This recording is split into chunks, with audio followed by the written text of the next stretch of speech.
व गरजा लक्षात घेता पालघर जिल्ह्यातील सातपाटी येथे आधुनिक मत्स्य बंदर विकसित करण्याचा प्रकल्प हाती घेण्यात आला आहे। या प्रकल्पामुळे बोटींसाठी सुरक्षित थांबा, वादळी वाऱ्यापासून संरक्षण आणि आधुनिक सोयी सुविधा उपलब्ध होणार असून त्याद्वारे मत्स्य उत्पादनात भरीव वाढ होणार आहे। वाढवण बंदर प्रकल्पातून 12 लाखाहून अधिक थेट रोजगार निर्मिती होणार आहे। वाढवणच्या आसपासच्या सुमारे 44 गावांमधील स्थानिक तरुणांना रोजगार देण्यासाठी वाढवण बंदर कौशल्य विकास कार्यक्रम राबविण्यात येत आहे। राज्य शासनाने महाराष्ट्र राज्य जहाज बांधणी, जहाज दुरुस्ती व जहाज पुनर्वापर धोरण 2025 जाहीर केले आहे। या धोरणाअंतर्गत मरीन शिपयार्ड क्लस्टर विकसित करण्यात येणार असून ग्रीनफील्ड जहाज बांधणी क्लस्टर प्रकल्पासाठी आवश्यक तरतूद करण्यात येणार आहे। उपक्षेत्र तिसरे ऊर्जा आणि शाश्वतता सन 2047 पर्यंत 75% स्वच्छ ऊर्जा मिळवण्याचे राज्याचे उद्दिष्ट आहे। यासाठी राज्यात सौर, पवन आणि हरित हायड्रोजन प्रकल्पांना चालना दिली जात आहे। मुख्यमंत्री बळीराजा मोफत वीज योजनेअंतर्गत 7.5 हॉर्स पॉवर पर्यंतच्या कृषी ग्राहकांना वीज बिलामध्ये 100% सवलतीच्या अनुषंगाने योजनेच्या अंमलबजावणीपासून तर फेब्रुवारी 2026 पर्यंत 32,756 कोटी रुपये वितरित केले आहेत आणि सन 2026-27 मध्येही ही योजना सुरूच राहणार आहे आणि त्याकरता 20,000 कोटी रुपये एवढा निधी आरक्षित करण्यात आलेला आहे। मुख्यमंत्री सौर कृषी वाहिनी 2.0 अंतर्गत एकूण 16,000 मेगावॅट सौर ऊर्जा क्षमता स्थापित करण्याचे उद्दिष्ट ठरविण्यात आले आहे। त्यामुळे राज्यातील 100% कृषी पंप ग्राहकांना दिवसा वीज पुरवठा करण्याचा उद्देश साध्य होणार आहे। या योजनेअंतर्गत आतापर्यंत 3,449 मेगावॅट क्षमता कार्यान्वित झाली असून डिसेंबर 26 पर्यंत सुमारे 10,000 मेगावॅट अतिरिक्त क्षमता ही निर्माण होणार आहे। प्रधानमंत्री कुसुम घटक ब योजनेअंतर्गत मागेल त्याला सौर कृषी पंप योजनेअंतर्गत एकूण 6,63,324 सौर कृषी पंप स्थापित करण्यात आले आहेत। कुसुम घटक ब योजनेच्या अंमलबजावणीमध्ये महाराष्ट्र राज्य हे देशात प्रथम क्रमांकावर आहे। मला सांगण्यास आनंद वाटतो की मागेल त्याला सौर कृषी पंप योजनेअंतर्गत डिसेंबर 2025 या एकाच महिन्यात 45,911 इतके सौर कृषी पंप बसवून महाराष्ट्र राज्याची गिनीज बुक ऑफ वर्ल्ड रेकॉर्डमध्ये नोंद झाली आहे। प्रधानमंत्री सूर्यघर मोफत वीज योजनेची अंमलबजावणी देशात राज्य दुसऱ्या क्रमांकावर आहे। आतापर्यंत 4,57,000 घरगुती ग्राहकांनी 1,735 मेगावॅट पेक्षा जास्त क्षमतेचे रूफटॉप सोलर स्थापित केले आहेत। या ग्राहकांना 3,200 कोटी रुपये सबसिडीचा लाभ देण्यात आलेला आहे। 0 ते 100 युनिट वीज वापरणाऱ्या ग्राहकांसाठी स्वयंपूर्ण महाराष्ट्र आवासीय रूफटॉप सोलर योजना स्मार्ट योजना मंजूर केली आहे। या योजनेत 5 लाख लाभार्थ्यांसाठी 635 कोटी रुपयांचे अनुदान राज्य शासन देणार आहे। राज्याची पुढील 10 वर्षाची स्वच्छ व पर्यावरणपूरक ऊर्जेची गरज विचारात घेता महाराष्ट्र नवीनीकरणीय ऊर्जा आणि ऊर्जा साठवणूक धोरण 2025 ते 35 जाहीर करण्यात आले आहे।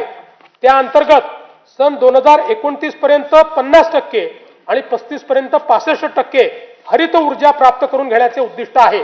या धोरणामुळे राज्यात 3 लाख कोटी रुपयाची गुंतवणूक अपेक्षित असून राज्याला वस्तू व सेवा कराच्या माध्यमातून 15,600 कोटी रुपयाचे उत्पन्न मिळणार आहे। उदंचन जलविद्युत प्रकल्प विकासनाच्या धोरणाअंतर्गत आतापर्यंत एकूण 55 उदंचन प्रकल्पांसाठी सामंजस्य करार करण्यात आले असून याद्वारे 78,215 मेगावॅट वीज निर्मिती अपेक्षित आहे। या प्रकल्पातून 4,16,000 कोटीची गुंतवणूक व 1,28,000 रोजगार निर्मिती होणार आहे। सध्या परिस्थितीत 6 प्रकल्पांचे काम सुरू झाले असून त्यातून 10,300 मेगावॅट क्षमता निर्माण होणार आहे। राष्ट्रीय वन धोरण 1988 अनुसार राज्याच्या एकूण भौगोलिक क्षेत्रापैकी किमान 33% क्षेत्र वन व वृक्ष आच्छादित असणे अपेक्षित आहे. पर्यावरण संवर्धन, हवामानाच्या बदलाशी लढा आणि ग्रामीण रोजगार निर्मिती या त्रिसूत्रीवर महाराष्ट्रातील हरित क्षेत्र वाढविण्यासाठी 300 कोटी वृक्ष लागवडीची मोहीम हाती घेण्यात येईल. उपक्षेत्र चौथे, पाणी व्यवस्थापन. सन 2047 पर्यंत पाण्याची लागणारी गरज विचारात घेऊन ग्रामीण व शहरी भागात विहित मानकानुसार पाणी उपलब्धतेची सुनिश्चिती केली जाईल. प्रत्येक नागरी व ग्रामीण स्थानिक स्वराज्य संस्थेचे जललेखा परीक्षण करून शाश्वत पाणी वापर संस्था निर्माण करण्याचे उद्दिष्ट आहे. डिजिटल, प्रमाणित आणि ऑनलाईन जलसंपत्तीची माहिती प्राप्त होण्याकरता राज्य जल माहिती केंद्र स्थापन करण्यात येणार आहे. या केंद्राची इमारत नाशिक येथे प्रस्तावित असून या केंद्रासाठी एकूण 71 कोटी 20 लक्ष रुपये इतका खर्च अपेक्षित आहे. वैनगंगा नळगंगा नदीजोड योजनेच्या 94,968 कोटी रुपये किमतीच्या प्रकल्पास प्रशासकीय मान्यता देण्यात आली आहे. वैतरणा व उल्हास खोऱ्यातील 54 टीएमसी अतिरिक्त पाणी गोदावरी खोऱ्यात वळवण्याचे प्रस्तावित असून सविस्तर प्रकल्प अहवाल तयार करण्याची कारवाई सुरू आहे. दमणगंगा वैतरणा गोदावरी नदीजोड प्रकल्पाच्या 13,497 कोटी रुपये किमतीच्या कामास प्रशासकीय मान्यता देण्यात आली आहे. नार पार गिरणा नदीजोड प्रकल्पाच्या 7,465 कोटी रुपये किमतीच्या कामास प्रशासकीय मान्यता देण्यात आली आहे. दमणगंगा एकदरे गोदावरी नदीजोड प्रकल्पाच्या एकूण 2,213 कोटी रुपयाच्या कामास मान्यता देण्यात आली आहे. बारामती व पुरंदर तालुक्यातील अवर्षण प्रवण भागातील क्षेत्रास पिण्यासाठी व सिंचनासाठी पाणी उपलब्ध करून देण्याकरता नीरा करहा नदीजोड प्रकल्प राबविण्यात येईल. कोल्हापूर व सांगली जिल्ह्यातील पूर्व अन्य धोके निवारणासाठी जागतिक बँकेच्या सहाय्याने 2,240 कोटी रुपये किमतीचा महाराष्ट्र राज्य प्रतिसादक्षम विकास कार्यक्रम राबविण्यास मान्यता देण्यात आली आहे. या अंतर्गत कृष्णा खोऱ्यातले पुराचे पाणी भीमा खोऱ्यातील पश्चिम महाराष्ट्र व मराठवाड्यातील दुष्काळग्रस्त भागाकडे वळविण्याच्या कामाचा समावेश करण्यात आला आहे. हवामानाचा अंदाज व्यक्त करणाऱ्या अनेक संस्थांनी सन 2026 मध्ये अल निनोच्या संभाव्य प्रभावामुळे मान्सूनच्या पावसावर परिणाम होऊन दुष्काळ सदृश्य परिस्थिती निर्माण होण्याची शक्यता व्यक्त केली आहे. गंभीर आहे आपल्याकरता.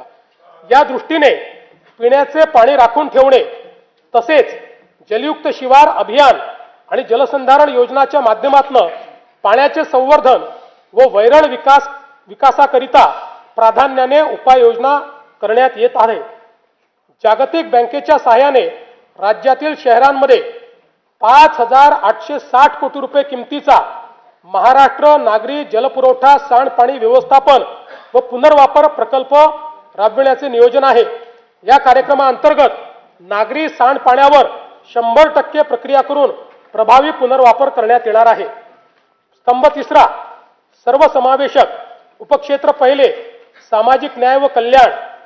विजन डॉक्युमेंट 2047 द्वारे सर्वसमावेशक विकास साधताना समाजाच्या प्रत्येक घटकाच्या उन्नतीसाठी प्रयत्न करण्यात येत आहेत.